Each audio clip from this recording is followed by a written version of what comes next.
hello, geek enthusiasts and nerd aficionados. This is Mest 5150 here, coming back to you guys live with the podcast. On our panel today, we have our resident movie guru, BCON. What up? We have our founder of the site and our technology geek, the great Jack Malice. Hello. We have our editor-in-chief and the person in charge of our Instagram account, Nudie Rudy. How's it going? And we have our television expert and supernatural freak, Super Hoovian freak. Hello. Both. Both. So, Always both. always both. Both on everything. So we want to welcome everybody back to the channel and to watch. Thank you for coming back and watching our podcast again after our first official one landed last week. We're going to get a little bit more kind of structured on this one. Main things, we wanted to get a first focus on the top nerd news that dropped this week. So with that, let's talk about the Hollywood news. We did get our first looks of Alicia Vikander playing Lara Croft in Tomb Raider. There were photos of her back in February that showed her getting ready for the role, but we have official looks of her in production. Along with that came actual, blanking on the words, came actual plot details of the film. The details themselves basically are talking in the same factor of the story that happened in the rebooted video game. So that's, I think, the proper way to go with things. As I had an article that came out earlier this week about that, and it talks kind of where Hollywood has failed on that factor, and that's them taking their own liberties, and they need to go back and just stick to the structure of the story that was there for them. So if you guys want to read that, check that out. Along with that, the major news drop that happened that we haven't gotten an article out about yet, but Joss Whedon, he is going to write and direct a Batgirl film on the Barbara Gordon version of Batgirl. So I think that's a huge win, being what we saw him do with Marvel and everything like that. We have two major kind of rumors with Hollywood right now. First one on his directing Get Out. Jordan Peele is in talks to direct the Akira live action film. The other major one, which is news that all of us are sitting here anticipating and waiting for, is who's going to play Cable. Well, the front runner right now apparently is Michael Shannon, which I think is probably a pretty good casting if that does end up happening. He was our latest version of Zod for the Man of Steel film. In big video game news, we have that Conan Exiles had two major.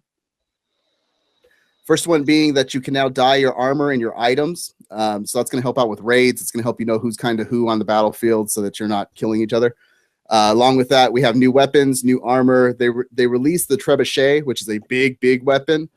And thralls are animated. If you guys want to join our private server, you can do that. Go ahead and go to the website, malicecorp.com, read through what's kind of required on that, and you can actually request access to join the server.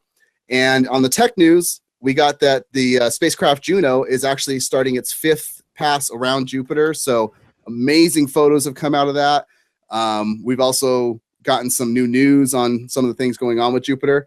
And then the other thing is the Galaxy S8 got a official release date, which is April 28th. And kind of hoping that this is the phone that's going to get Samsung back to doing well after what happened with the Note catching on fire and stuff like that. So those are the major things. You guys have any insights on any of those that you want to chime in on? BCON? No. Good. I'm excited about the Joss I do Whedon have news. one little technical note that I'd like to add. Mm-hmm. I'd like to say hello to Beth, James, and Dottie, who are all joining us in the chat channel. Hi, guys. Awesome. Welcome to the channel. That's So big news there. I'll plug away on some other news. A big movie I think it's a big movie, just launched. I guess it started last night, officially premiered today. That's Ghost in the Shell.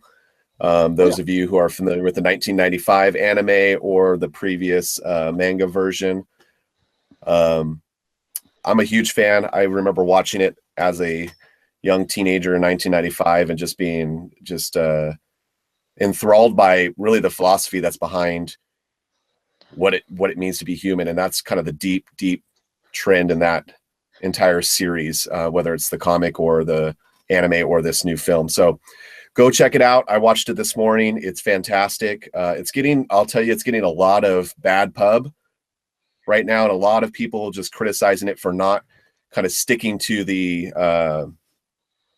script, so to speak, or sticking to the source material. But the actual writer of the comic, who also wrote for the 95 anime, also wrote for the movie. So usually when the writer's behind something, as a fan, you probably should just shut up and enjoy it, because the guy's got license to do what he wants to do with the show. So definitely go check out Ghost in the Shell. It's worth the watch, and just kind of ignore the nonsense and just go enjoy it. Okay, awesome. And we have that article dropping about the review tomorrow, I think. Tomorrow. Yeah, nice. So come back to the site and check that out, guys. Beyond that, we want to talk a little bit about the weekly poll, or actually, you know what? Let us go into the next segment.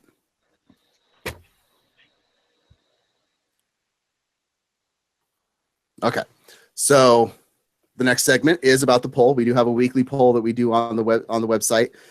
You can look into kind of some of the follow-ups that we've had with that. The first one was about who was the best Joker, and we talked about that on the previous podcast, as well as had an article about the results on that. This week's poll was who is the most powerful wizard, and we talked about how there's tons of wizards out there to choose from, but we can only choose who we wanted to choose. It was a nerd fight between us, so the choices that we had were Merlin, which everybody knows from Arthur and stuff like that. Yeah, shut up, you. We had Raistlin Magier from the Dragon's Lance series. We had Harry Dresden from the Dresden Files books by Jim Butcher. No love. Miracle Max. No love. Miracle Max from The Princess Bride. We have Elminster from Forgotten Realms Properties, Randall Thor from Wheel of Time, and we had our fan vote, which was Hermione Granger as well. Results actually close in a couple hours, so if you guys haven't done any votes yet on that, please go to the website and put in your vote for who you think is the best of those. I'm preferring that you guys give some Miracle Max love, but that's just myself. Raistlin, vote for Raistlin. Shameless. You are shameless. Raistlin is a vote for the darkness. Vote for the darkness. Hey, Miracle Max is as I said earlier. Yeah. Miracle Max is a vote for true love. I will give you that. And if you vote for Miracle Max, then you're not voting for the rest, which means Merlin will win, which means I win. Yes, vote for generic. Vote for the generic. If you want to vote generic, vote for Merlin. Yeah, seriously. Haters gonna hate. Let's talk about where our results are right now. Our person running up the rear end of it is Hermione Granger. Aw. Yeah. Sad.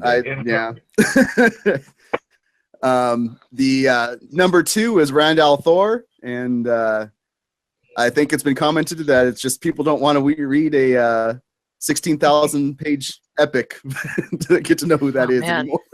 Yeah, trim it down to like 8. Yeah, if you don't talk about all the details of every single little thing. So, yeah. And that's 2 votes for dialogue, man. Thoughts and emotions. But he got 2. He has 2 votes right now. Elminster is number 3 with 3 votes from the Forgotten Realms Properties. Another thing of reading a lot of stuff about him. Miracle Max is tied with Elminster with 3 votes. Harry Dresden is just ahead of them with 4 votes. I think it's just the factor that his show only lasted 1 season. It was not a good show. God bless Paul Backlund, but it was a terrible show. The book's much better. Yeah, they are. And then Raistlin Magier is there with 6 votes, and just ahead of him with 3 is Merlin, because I think the consensus has been when somebody reads these lists, they go, well, I know that name. Exactly. Yep. Exactly. We went old school. Don't give away my strategy. Vote generic. Vote Merlin. Or vote for a real wizard and vote for Raceland. So that being the case, if everything closed like it did right now, then Merlin would be the winner. And because of that, we let the winner get to choose their combatant for next week's poll, which next week's poll is going to be the best Quentin Tarantino film. Once again, all of his films are great, but there's only 5 of us here to choose it. So we're going to make our choices and give our reason why. And if any of the people that are watching live right now want to throw in a vote for the viewers, please do that, and we'll take that into consideration as well. So before we move forward, hold on. Before you move forward, we just had a new person join the chat channel. Eric has joined us. Hi, Eric. Hi. Welcome to the podcast. BCON, you're winning with Merlin. Yes. So what's your Tarantino film? One thing I just want to tell the viewers is the reason that we chose to go with this route is based on an excellent article that Super Hoovian Freak wrote about Supernatural in this episode that was kind of this love letter, so to speak, to Reservoir Dogs. So that's how this all started, is us talking about Reservoir Dogs and talking about Tarantino movies and how great they were. So make sure you check out her articles. By the way, we have a nickname for Super Hoovian Freak within this team, and it's called the Machine, because she just she just nails content and just pumps it out. So make sure you check her stuff out, especially if you're watching Supernatural. You're going to watch Supernatural. You need to catch up on Supernatural. Make sure you read her stuff. It's really, really good stuff. I've had the pleasure of editing some of it, and it's really, really good content. So, sorry, side plug. My choice is Pulp Fiction. I could tell you all kinds of stories why Pulp Fiction is mine, but it's got so many great, memorable lines. It's got so many good. And guess what? Everybody knows Pulp Fiction, so everybody will vote for Pulp Fiction. Sorry to cut off your argument there. Raislin's in second place, so that's going to be Jack Malice's vote for his movie. Go ahead and throw that in, Jack. There's only one movie, and that movie is Reservoir Dogs. If you go anywhere else, you're wasting your time. It's all about Reservoir Dogs. Yeah, if you like just dialogue over dialogue over dialogue over dialogue over dialogue. Oh, yeah. Okay. I'm joking. I love Reservoir Dogs. If you like a movie that didn't have a budget, that there's so many things that should have been cut that didn't get cut because they had to keep going through, which if you ever read into those things, it's amazing. Watch when he tries to light a cigarette when he's talking to Mr. Pink. He never actually lights a cigarette, but he still smokes it anyways. Well, kind of like us, when you're under budget and you only have one cigarette, you light that thing, All right, And you're going to smoke it. You are next I'm up going on with, the vote. Yeah, I'm going to go, I'm going to go with the dark horse, literally. I'm going to go with Django Unchained. It's solid cast. I loved the story. I loved seeing Leonardo DiCaprio in a bit of a darker role. I loved all the things that I heard that happened off camera that they threw in just because it was so good, like Leo cutting his hand in the filming, which led to an improvised scene of them rubbing Kerry Washington's face full of blood, which was fake. He did not rub his bloody hand all over her. But so all these things, and I think the cast was just solid. I do love Samuel L. Jackson. So, I'm not usually big on those types of movies, but it worked. I think just everything about it worked for me. Awesome. Okay, so I'm next on the list. I'm going to go with the other pretty much majorly known of the Tarantino films, and that's going to be Kill Bill. And the reason behind that is the love that you see from Tarantino for the entire Asian movie genre in terms of kung fu and stuff like that. It's the fights with the 88 are absolutely amazing. So I mean, you don't get the fight with Bill till the second volume, but the other factor of that is that Tarantino and can't remember her name, but the main actress, they sat down and wrote that kind of together.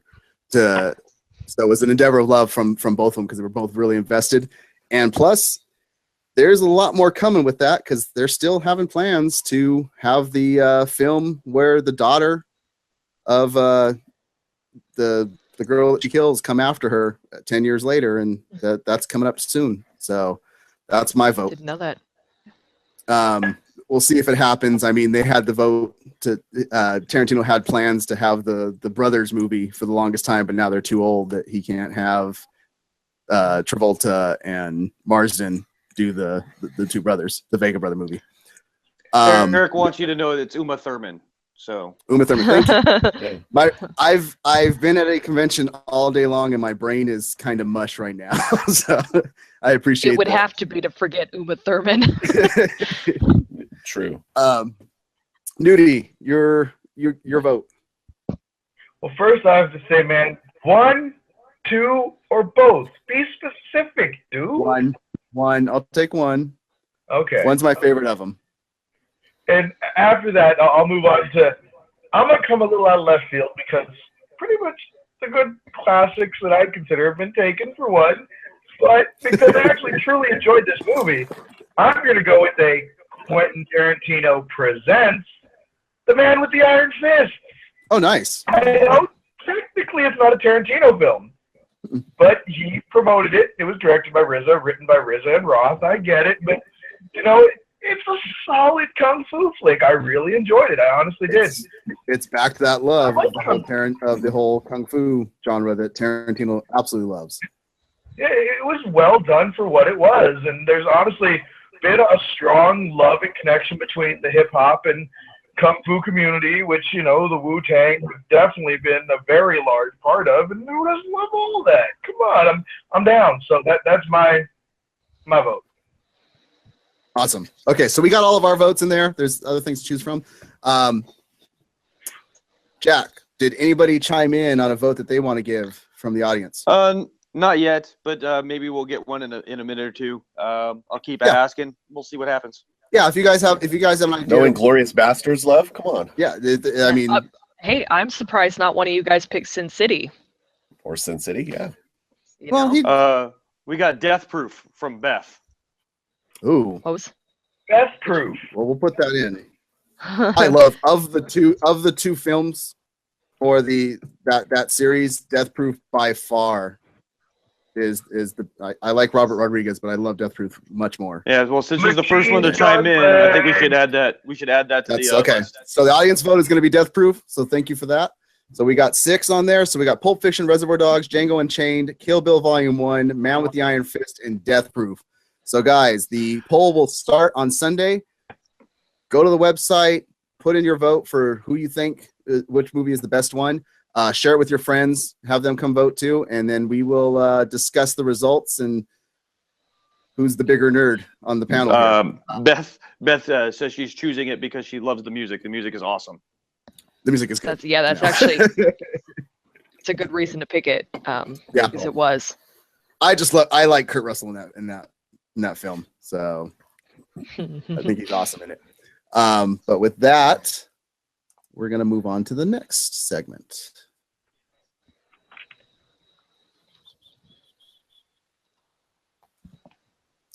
Okay, bring that up. So the next segment was, we had an article released today from BCON, who's here on the podcast, about Netflix and CW based shows for DC and Marvel, and if those shows were the true heroes of those two franchises of DC and Marvel, and whether that's what's really helping keep these afloat and continue having people try and watch DC movies and go back to Marvel films and stuff like that. So give us a little bit of insight on that, on kind of the thought process behind that article, BCON. Yeah. it really kind of formed out of this. I guess it started with, and you need to read the article. So I'm going to plug that right now, malice-corp.com. Check out the article. It's worth your time, hopefully. Comment if it's not, But really, it came out of this idea of, is Netflix to Marvel what CW is to DC? Because I think the argument for, is the CW network actually saving DC is probably a little easier to answer than is Netflix saving Marvel. But that's kind of where this idea first came from. And then it's just built into, are these two networks, one being a streaming network in Netflix, one being a television network in CW, are they actually saving these two comic franchises with the content that they're producing? And it's just looking at everything Netflix has given us. Maybe not Iron Fist. I know there's a lot of hate right now going on for Iron Fist. But if we look at Daredevil, we look at Jessica Jones, we look at Luke Cage, and just the great things that we saw from that. And then on the other side, if we look at the CW network and we look at Arrow, of course, which is fifth season right now, sixth season, something like that. Fifth. I don't know. I've watched it all, but yeah, fifth season. We're in our third season now of The Flash, and a second season of Supergirl, first to the CW. Are those shows really what's keeping this focus on Marvel, DC, and these superheroes? And is it what is actually keeping them afloat? Because the movies have been questionable on the DC side of things. on the DC side. I mean, Marvel, and that's to chime in on my little thinking. I haven't watched the DC shows too much, just the fact that there's so much good stuff to watch out there that there's not enough freaking hours in the day to watch it all. So we do have a question from Beth. She wants to know, do you think the fan base is waiting for a flop to collapse the whole thing? So, absolutely. You mean on Netflix and the CW? I believe that's what he's asking. Maybe more like JLA. If JLA nosedives, is that going to tank the entire cinematic universe thing? It might for the movie. It might for the movie side, but right now the TV shows, they have their solid fan base built up. I mean, give the CW credit. It does not get the love in the Emmys or the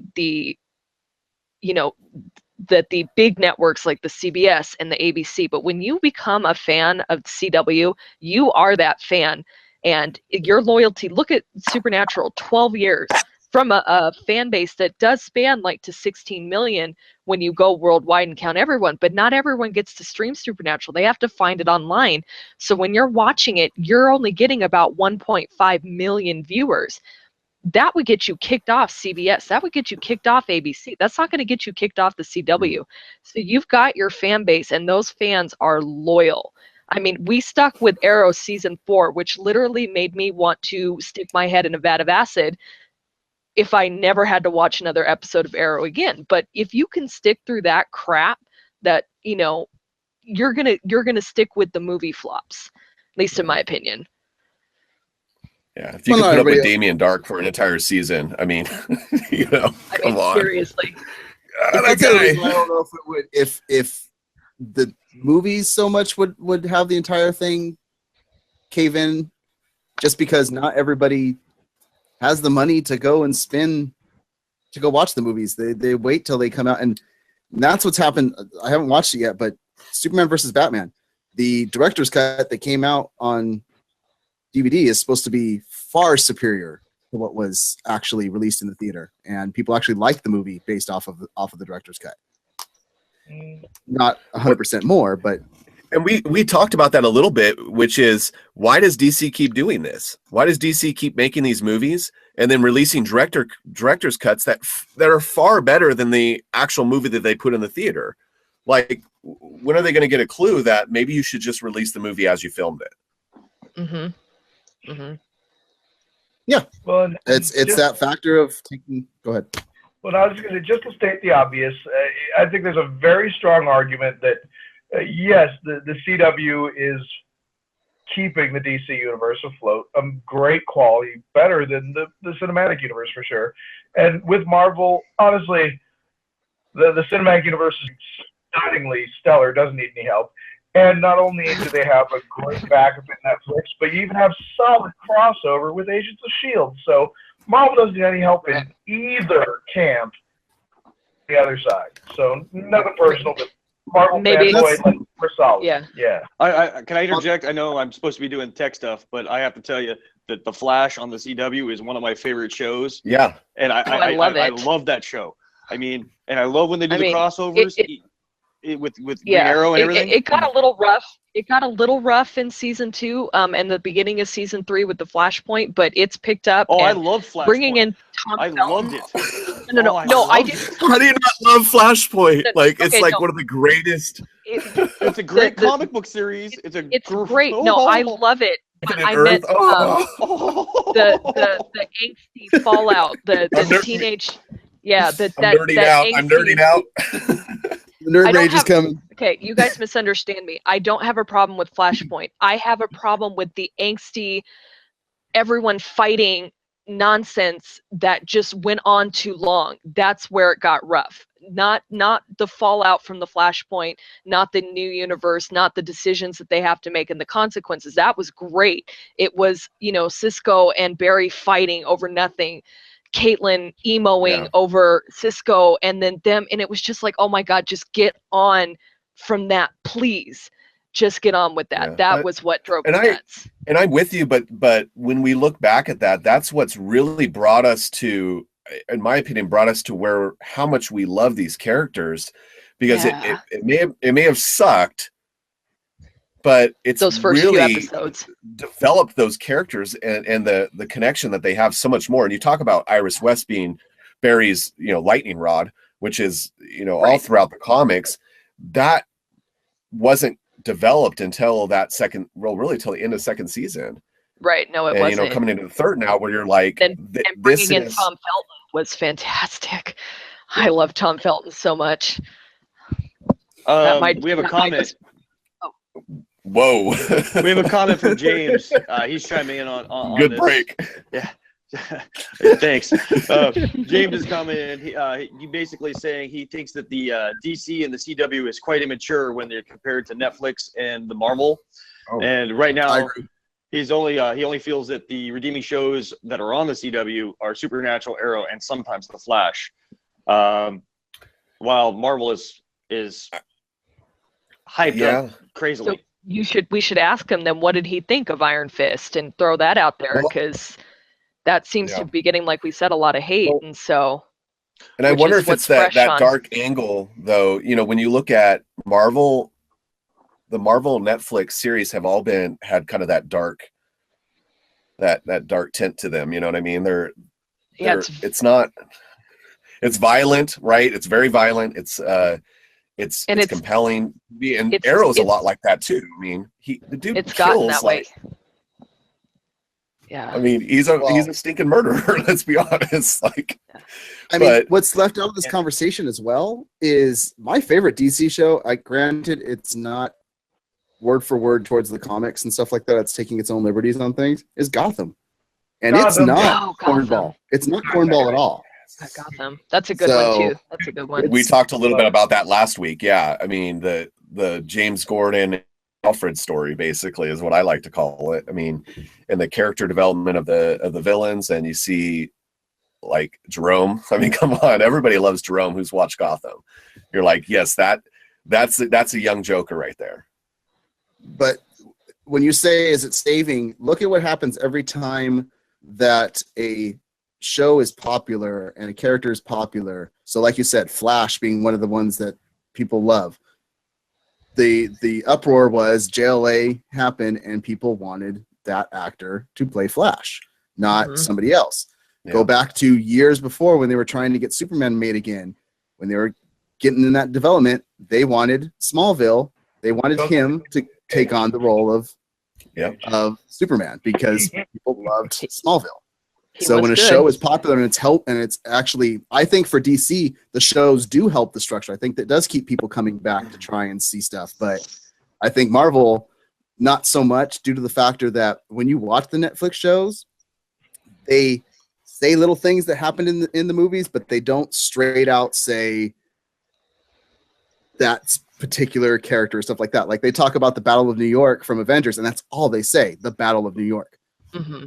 They don't It's talk about alluding. all. They don't, Yeah. So they are keeping themselves somewhat separate. James responded to your guys' question. He said right now he's on episode 8 of Iron Fist.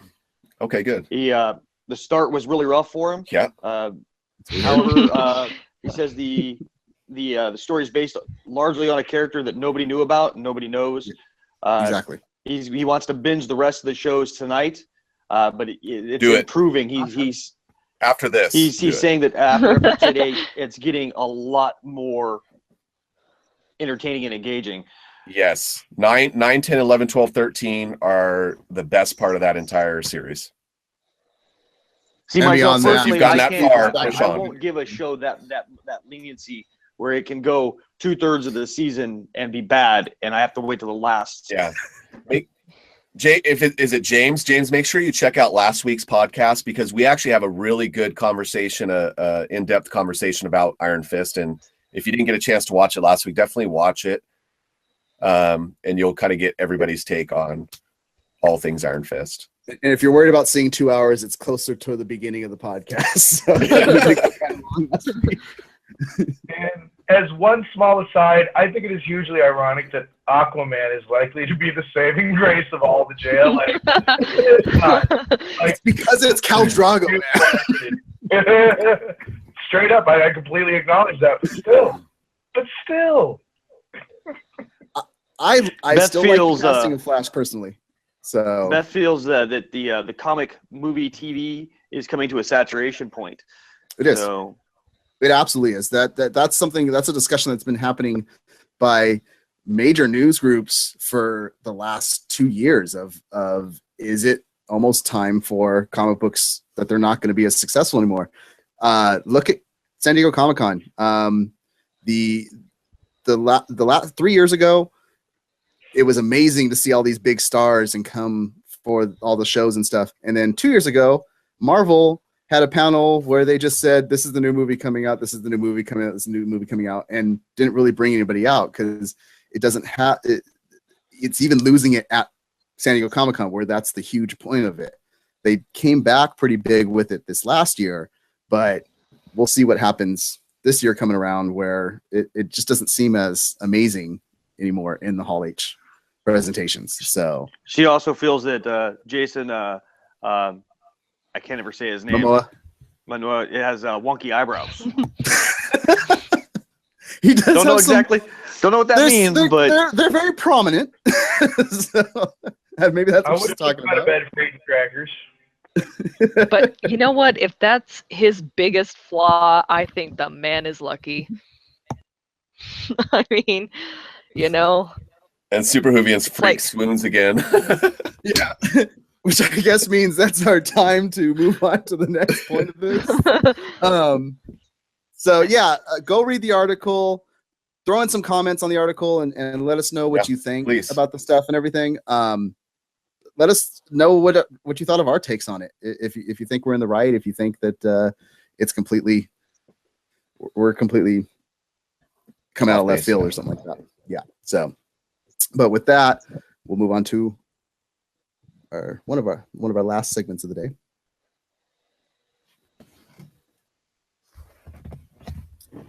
And we are talking trailer breakdowns. So this has been an amazing last pretty much, I'd say, month and a half of awesome trailers.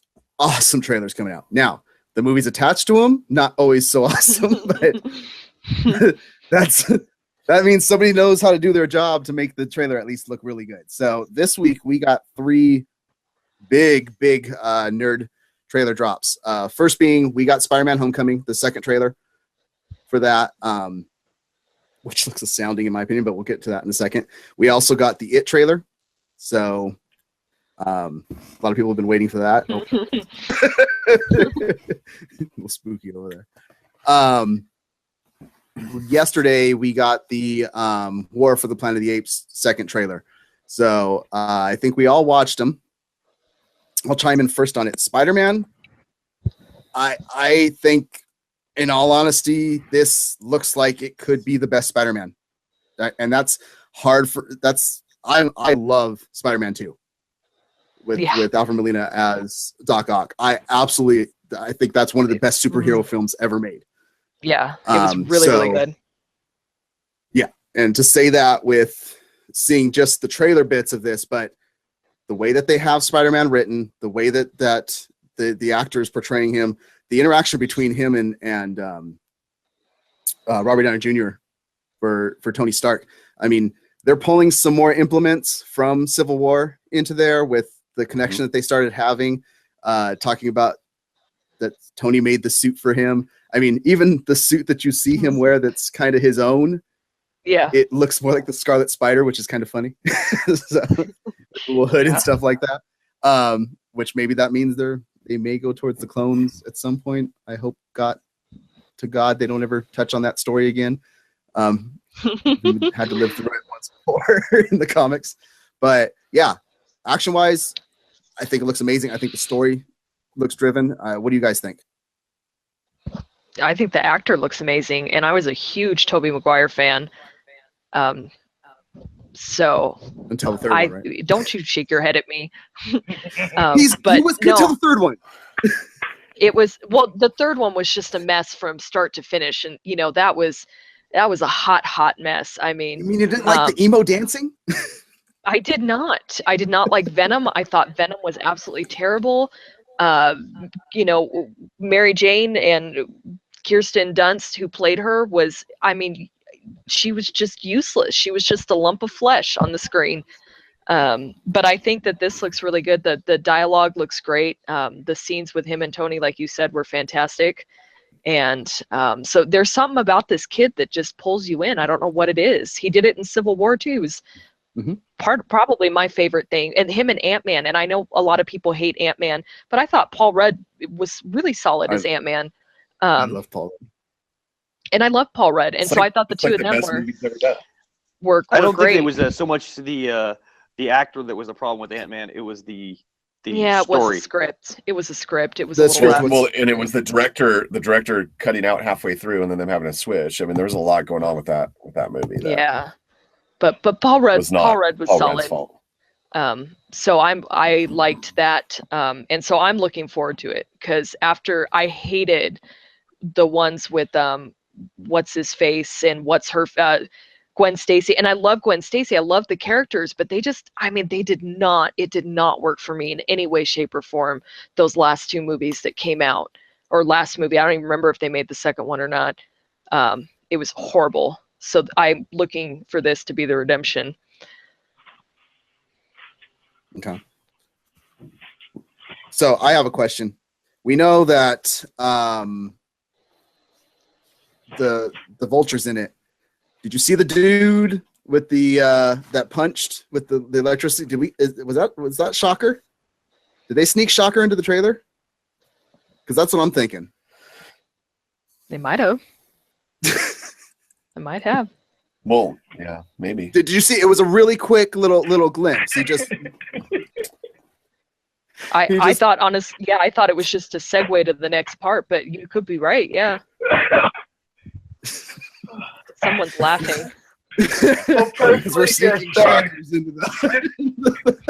Yeah, I'm quite shocked about certain things, but just my 2 cents in, I would like to say that. Honestly, I'm just done. It's not the person that's you. The shaking head wasn't even you, Sarah, or anything you said, or Tobey Maguire. It's just, I'm done. Enough Spider-Man, enough reboots, enough reimaginings, enough anything. I can give a shit less if it's the best Spider-Man ever. I'm done. That's my 2 cents. Did you like him in Civil War though? I did. No, I honestly did enjoy the character. For sure, I did enjoy the portrayal, and I really liked the bromance between him and Tony. I completely agree with what you're saying. But with all that being said, I'm done.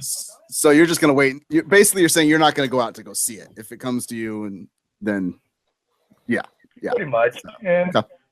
That makes sense. Don't hate it, but I'm done. Yeah. I can't blame you, and that's going back to what we were saying before. Is that stinker gonna cause people to drop off from other stuff? That's a complete callback to what was mentioned there. That showing you are done with that character. Yeah. It's not even quality. It's just too many times, just over. Yeah. You know, Spider-Man again, and then again, and then again, and then again, and Yeah.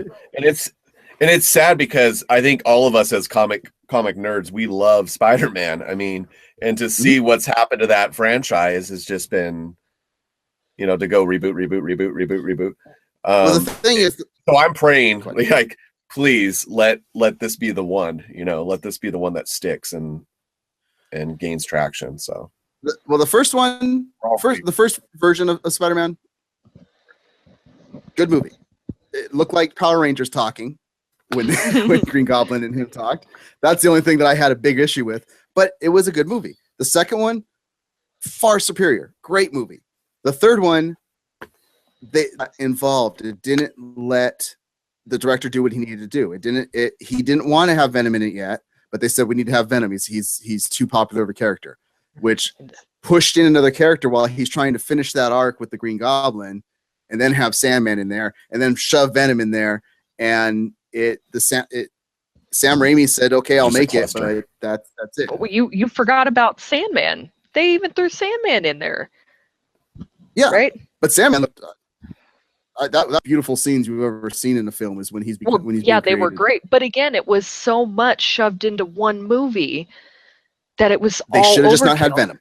If they didn't have Venom, I don't think it would have been as bad. I don't think Sam Raimi would have gotten as bad of a taste in his mouth and boned out after that. Yeah. But then you restarted it again because that's what everybody but Marvel does. That's what Sony does and Fox do. They both just restart everything because they go, oh, we screwed up this one. Let's go back and restart it. And when they restarted it, the one good thing was Andrew Garfield in the Spider-Man outfit. I think he was a fantastic Spider-Man. Terrible Peter Parker, but yes. he was a fantastic Spider-Man. Yeah. Yeah. Well, I'm with everybody else. I hope that this sticks. That this is. Yeah, we're all rooting for it. Go. We're all rooting for it, but yeah, Marvel's got its hands. Before we move on too far, acknowledging Venom probably did ruin that and everything. On top of that, from a total Spider-Man from Silver Age fan, like collector, love the stuff. Venom and Carnage are some of my favorite characters. Do it good, please, if you're going to. Thank you. Yeah. So we're gonna move really quickly through the other two trailers. What do you guys think? I personally, I thought the only reason it looked scary, it didn't look scary at all. The only thing that made it seem somewhat scary was the music. Other than that, I have a love for the original. The only question I had is are they going to do a two-parter? Because this is just focusing on the children and not them as when they get older. So it almost looks like they're just trying to stretch it out into two films and make more money. Of course, they are. I wouldn't necessarily say that. Just to acknowledge the original, it really was a large book, and it was a TV miniseries, not a movie. It got put together into a conjoined piece, but if they're going to do it justice, they really probably do need 2.5-hour pieces. So just to say, not necessarily money grubber. Yeah. Maybe it's not money grubber. What did you guys think about the look of the trailer? Well, I watched it with my eyes closed because I don't do clowns. But it sounded fantastic. Well, you very rarely see the clown. Yeah. That's why I said the only scary part is the video, but you don't really see Pennywise at all in the trailer. Oh, okay. Very, very, very very end. little. Very little. Very end. Yeah. Maybe I should rewatch it then. But it sounded fantastic. I want to hear what Nudie Rudy has to say because I know he's been. Dude, I was we've talked waiting. about this off camera, so I want him to. Just Come in on, case Nudie, the kids give are it to watching, us. make sure we We don't wanna get hear it. too graphic. Well, I was waiting for other people to say their piece, but if you'd like me to go, I'm an It fan of the book, the original miniseries, everything. I'm a Stephen King fan. I've read everything voraciously, literally every single book up to Rose Matter, and just kind of got lost after that. Nothing personal, Stephen, but just moved on. You know, I enjoyed the man, read it, loved the first miniseries, loved Tim Curry as Pennywise, amazing portrayal. I can still say I enjoyed the trailer. I honestly did. Especially the opening scene with the little paraffin boat. I thought it was very well done. And honestly, the final scene, not even with Pennywise rushing the kid with the stutter, J-horde, K-horde thing. I get it. It worked. been done, but whatever. But the kid, the float and the whole line and the mixture of the sweet and the endearing with the horror, I dug it. The opening scene and the closing scene, I can give them praise. But on top of that, I just can't get on board with any Pennywise other than Tim Curry. I acknowledge that. I will give the movie a try, loving the IP and loving old school Stephen King. I was a fan for a long time. I love Tim Curry's Pennywise too much. Just gotta say it. Tim Curry is a god. Yes, That's what it comes down to acknowledge the recent Rocky Horror, okay, dude, it was bad. I like the movement, the musicals, but guys, like exactly my point. Beth feels you guys are giving out a little too many spoilers there, so take back tone the spoilers down. Tone the spoilers down. For the old films or for the trailers? Okay. Lastly is just War for the Planet of the Apes. I absolutely loved the first trailer. I liked this one, but it was just a like. It felt more like it was rehash back to what happened in the second one. Like it's just on a bigger focus of the humans coming and fighting. So I'm gonna be honest. This is another movie where I'm tired of you keep remaking, and I love the first two. I can't. I don't know. I'm done with it. I'm over it. I'm over the it. monkeys. Give me Charlton Heston and Charlton Heston. Yeah. Charlton Heston. Okay, but I'm sorry. I'm gonna have another spoiler right here, but this is from a movie that's 30 years old, so I apologize. But the funny thing about that you mentioned Charlton Heston, when he did the second Planet of the Apes, his entire contract was that they blow up the Earth with a nuclear bomb at the end of the movie, so he wouldn't have to make any others, and he couldn't make any more sequels.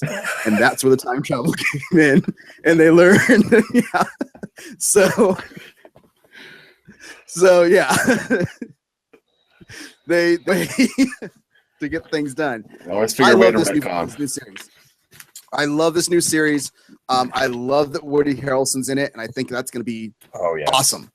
I think that's going to be awesome. Any scene that he's in with it. I just felt that what was shown in the second trailer was just a rehash. Blah. It was. Did anyone else get him figuring out? Oh, go ahead. Finish. I was gonna say it was just him figuring out like his dealing with his ape family versus humans and trying to get everybody to get along, and then they start not getting along with each other. It's a complete rehash, just on a bigger scale. So that kind of upset me on the second trailer. The trailer, at least the one I saw, it almost looked to me like Ewoks on steroids fighting with the humans again, up on the, because they were using the rocks and they were using the vines and they were using and I'm like, man, this is just Ewoks on steroids. This is like, are they fighting rebels? Whatever, Battle of Endor. Yeah. So Eric says, take your stinking hands off me, you dirty apes. Yeah. So, that was just my thinking on it. But so that we don't give out too many spoilers anymore, I'm sorry for that. We're going to move on to our last segment of the day so that we're not keeping everybody on here for too long. Yeah. One quick break before you go on to the next segment. There was a question from Beth. She wants to know if anybody has tried any of the new World of Warcraft content that dropped this week. That would be a question for Super. I have. Yeah. I've been running around the Broken Isles. It's a lot of dungeons, seems like. So for people that don't like to play dungeons or raids a lot, it's a little brutal because they force you into doing it if you and that brings us into a segue of, the overpowered freaks who get uber competitive, who yell and terrorize people who don't do this a lot. And it can make for a very hostile environment. I shouldn't have to play a game where I need to go on YouTube and watch 6 different videos on how to run a dungeon just to go in and feel like I can squeak my way through without getting yelled at. That's not what a game should be. A game should be stress-free. So that leads into that. But the new content, the new story, it's amazing. You're on the hunt for, the supreme overlord, I guess you could say, of the demon hunter race to drive the Legion back finally to their home planet with Khadgar leading the way. And so the storytelling and the storylines are amazing. I love the individualized story for each class that you play, and not just each class that you play, each weapon that you use for each class. You have your specs. You can play your tank or your damage or your healer, depending on what you're playing. Each of those get their own storyline as well.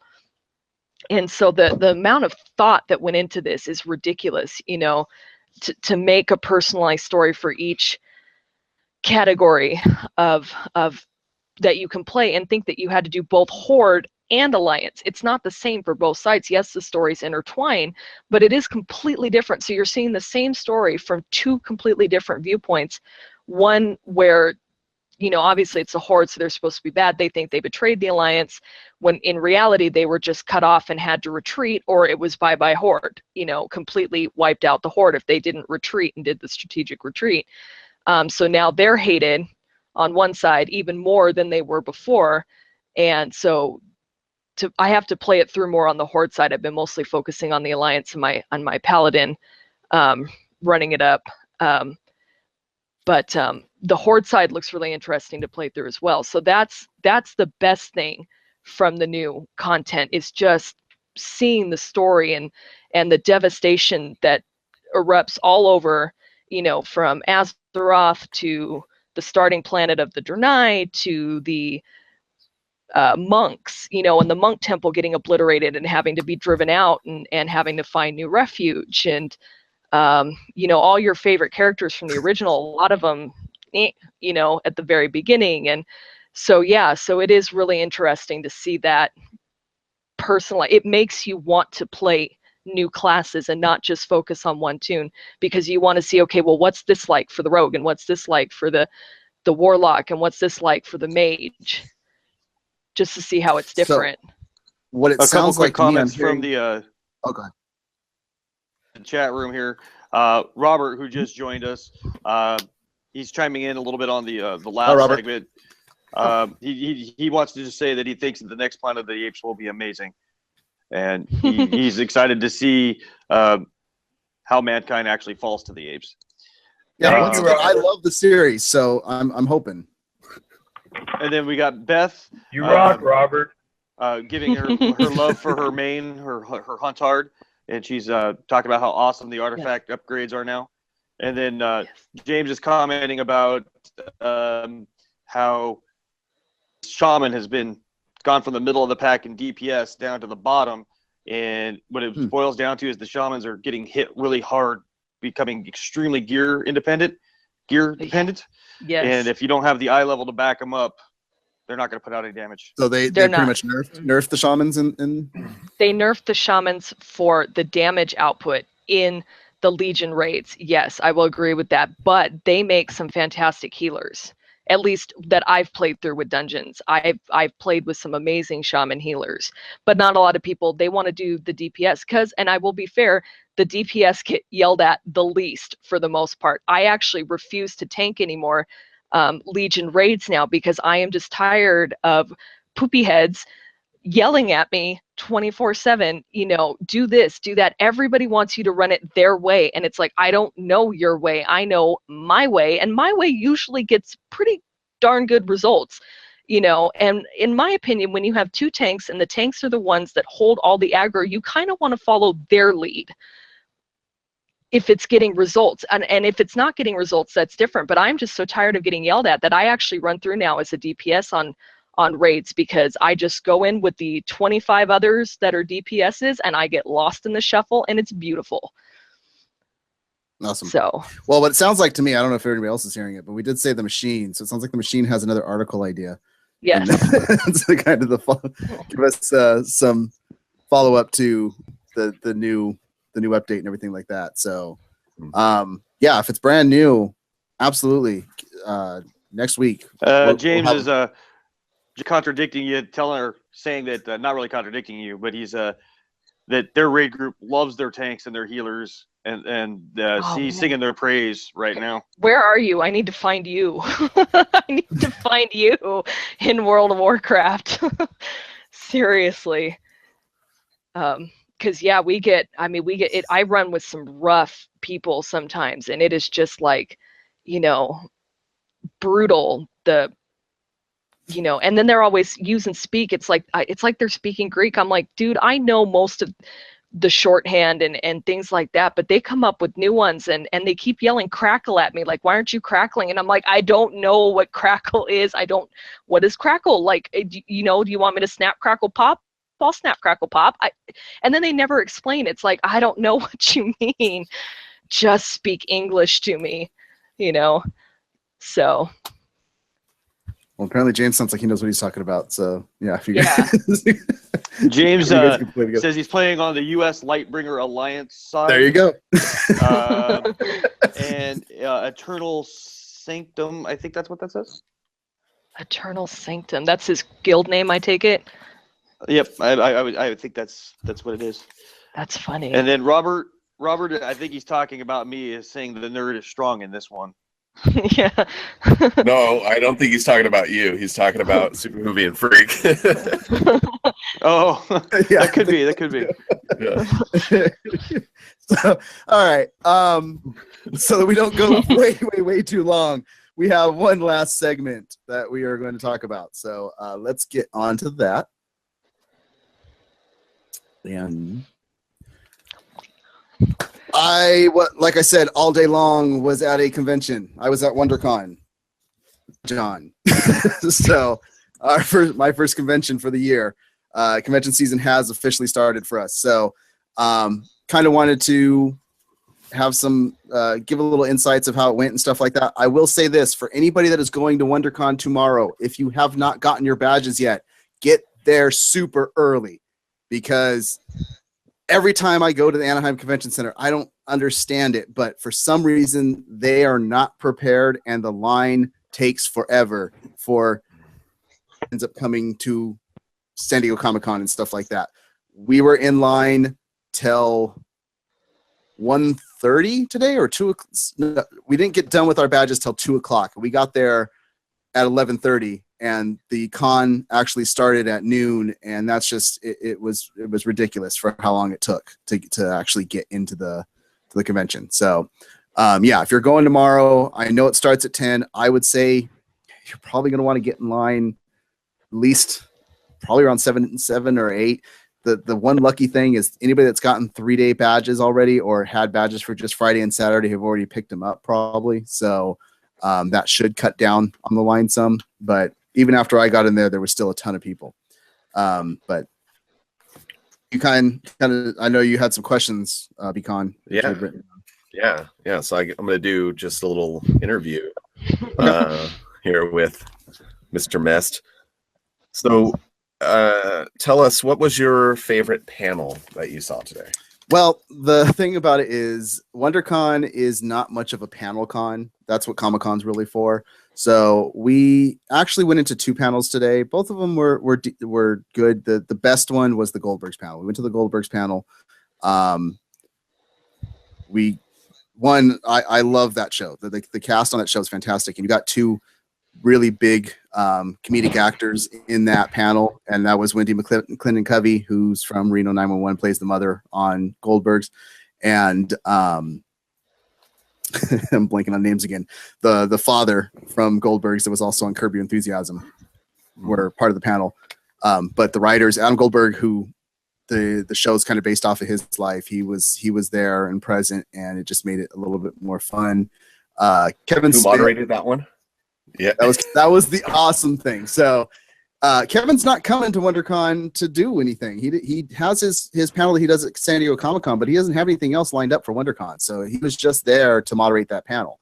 The reason they had to moderate is Kevin Smith directed the episode that they had us watch, which was an episode called The Dynamic Duo, and it was the new Batman in 1989 had come out, and they went and watched it. And Gramps, the kid's grandfather, loved the Adam West show, but Adam ended up loving the new Batman, and so they kind of they were fighting about who was the better Batman between the two of them. And being that it was Kevin Smith that was part of directing it, that's a love. I mean, Fat Man on Batman is one of his podcasts because he loves Batman. So it was an awesome thing to have him be part of that. And he also let us know that he directed 2 episodes this season. He actually directed the series, the season finale as well, and he put a spoiler in there, so I'm not going to say anything about that, but what it's about. But that was extremely fun.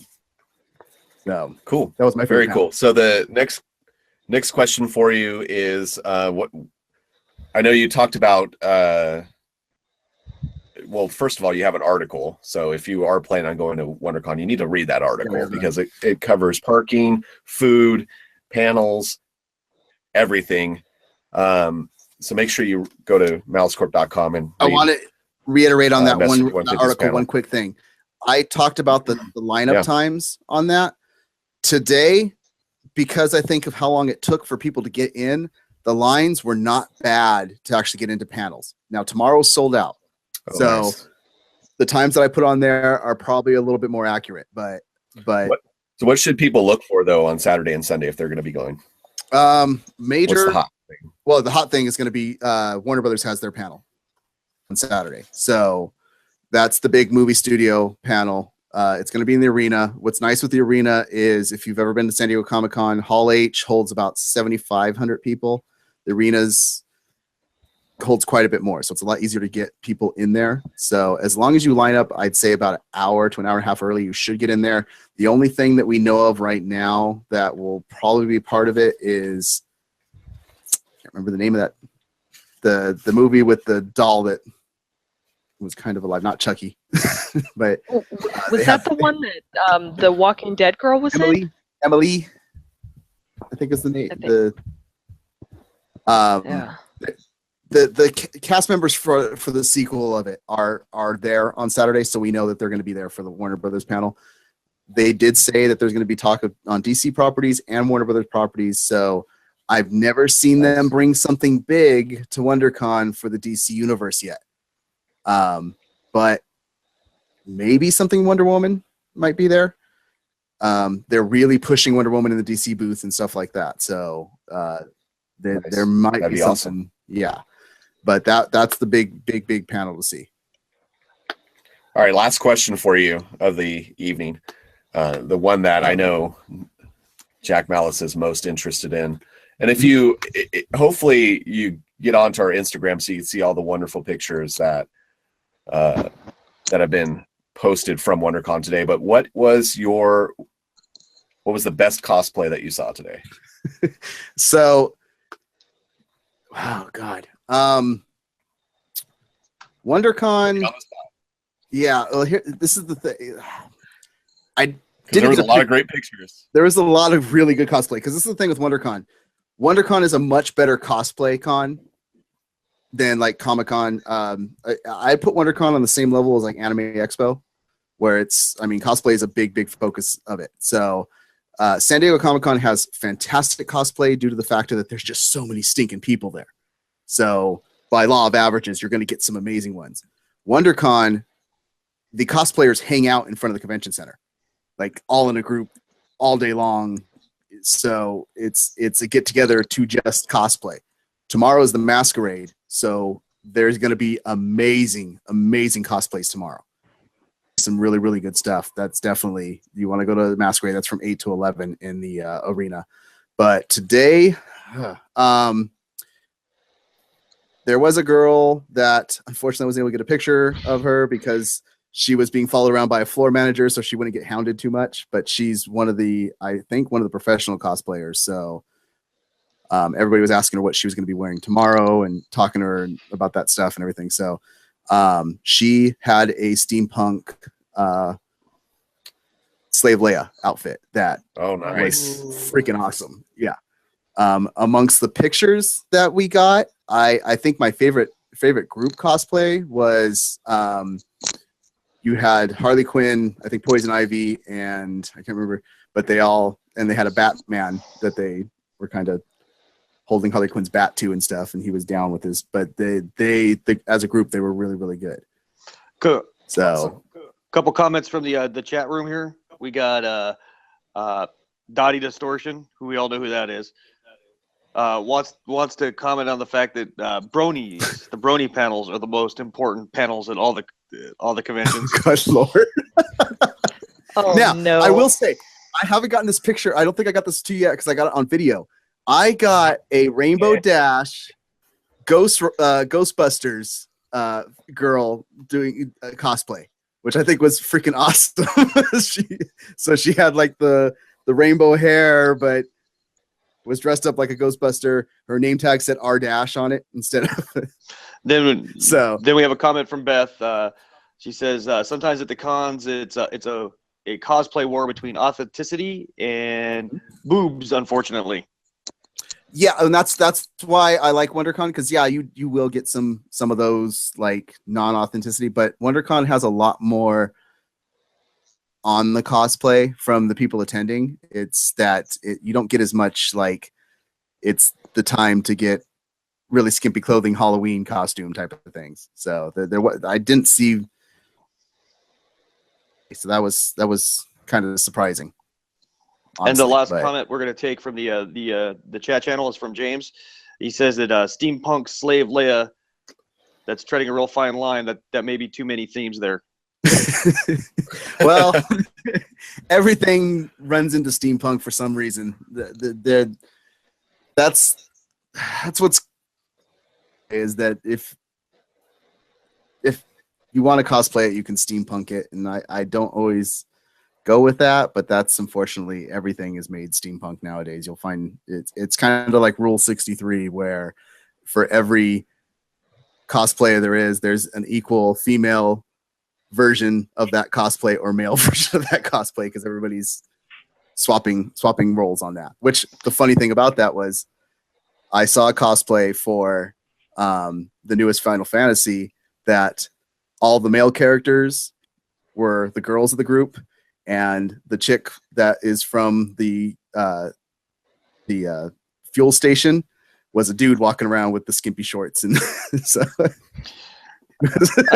I know I said that would be the last comment, but we have two from Dottie Distortion and from Eric. They both agree that steampunk is cool and is great.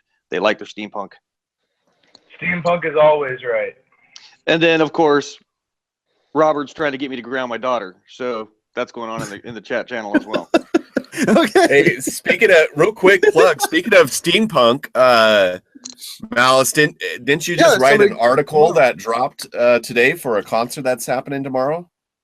Oh yeah. Steam Powered Giraffe. They're doing their second live stream concert tomorrow on their YouTube channel. Yeah, so check out that article. There's a link to the stream from our website. If you go to our website, check out the article on Steampunk Giraffe. You can, is that right? It's called Steam Powered Giraffe. What? Steampunk. I had a giraffe's tongue in my mouth once. Thanks for True sharing. story. It's Cool story, bro. Giraffe. Steam Powered Giraffe. Steam Powered Giraffe. Steam Powered Yeah, Giraffe. so check out the article, Steam Powered Giraffe, and there's a link in there for the live stream. So definitely very cool. San Diego band to check out. Rabbit, and their newest member, Zero. I want to touch on a couple last things from WonderCon. Number one, there are still a couple good panels. The only day that has any tickets available left is Sunday, and it's only $18 for Sunday. So it's a great con to go to for $18.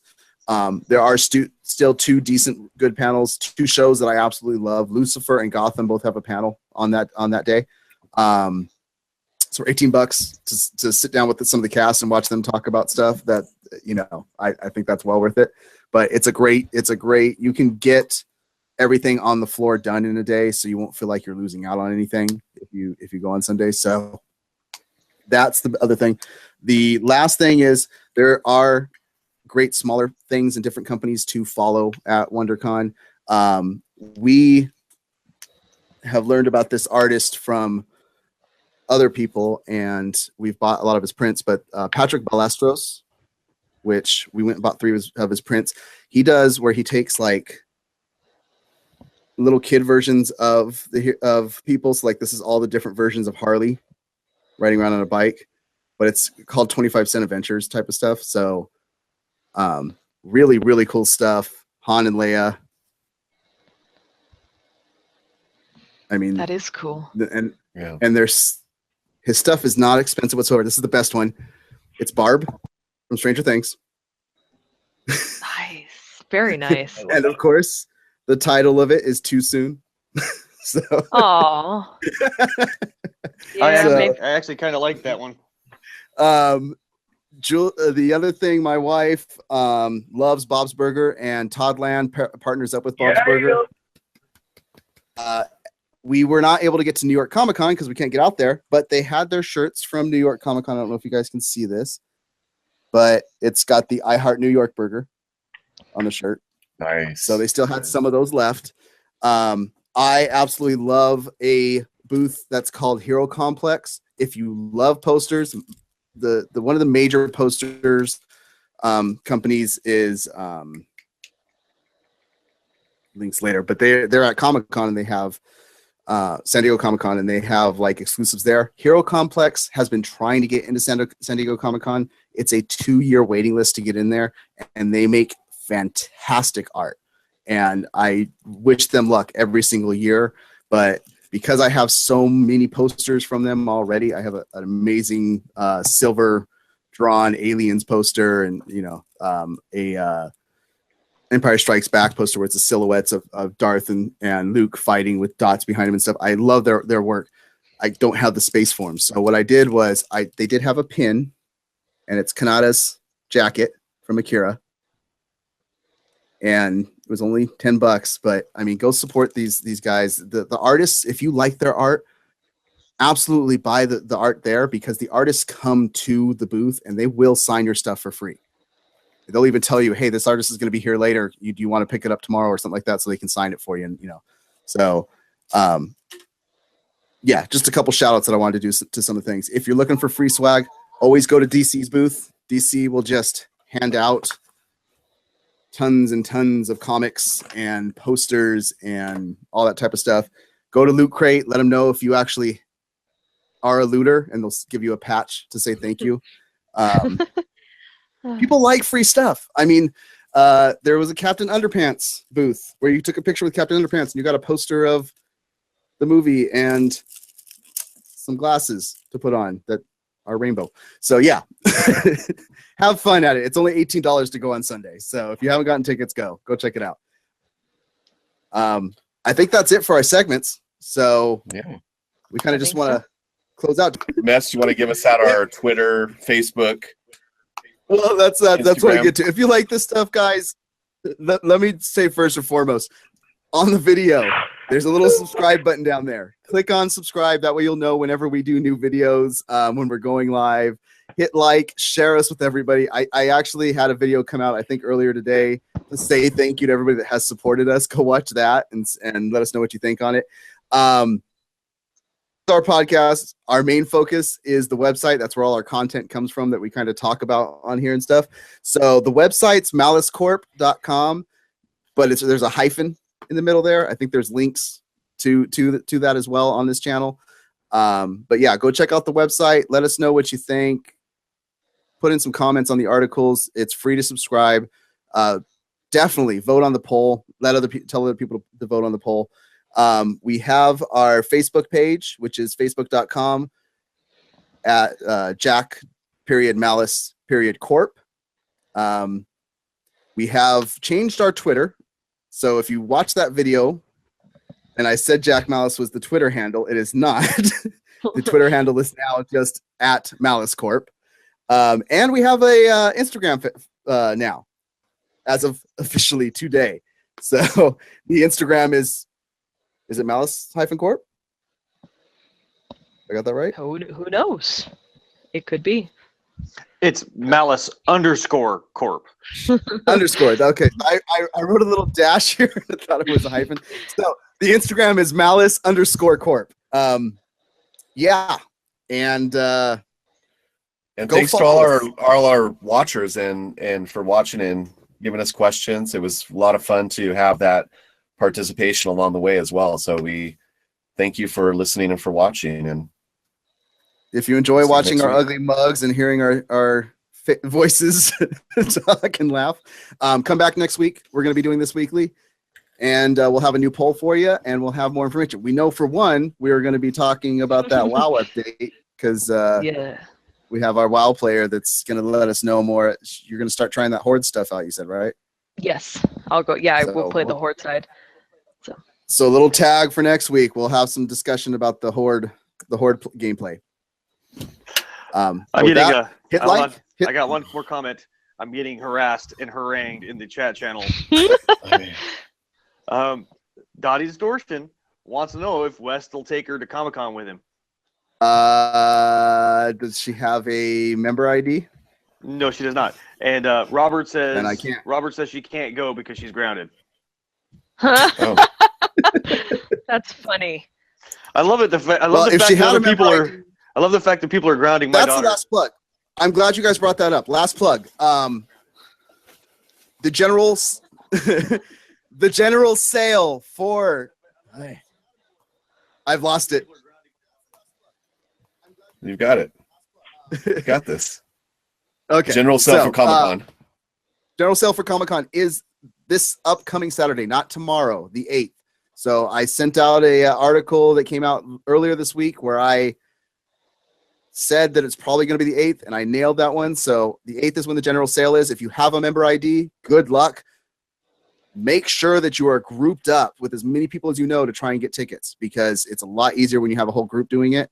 I did also learn that if you have anybody in your group that was part of the pre-sale that bought tickets, including preview night, got all nights, will not be able to be part of the general sale to help you out. So I'm still going to try to help out my group, but we're not eligible. But yeah, that was the last little tidbit. Please hit like, share us with everybody, hit subscribe, come back next week, let us know what we're doing on the website and how we're doing, if we can do better, and we're out.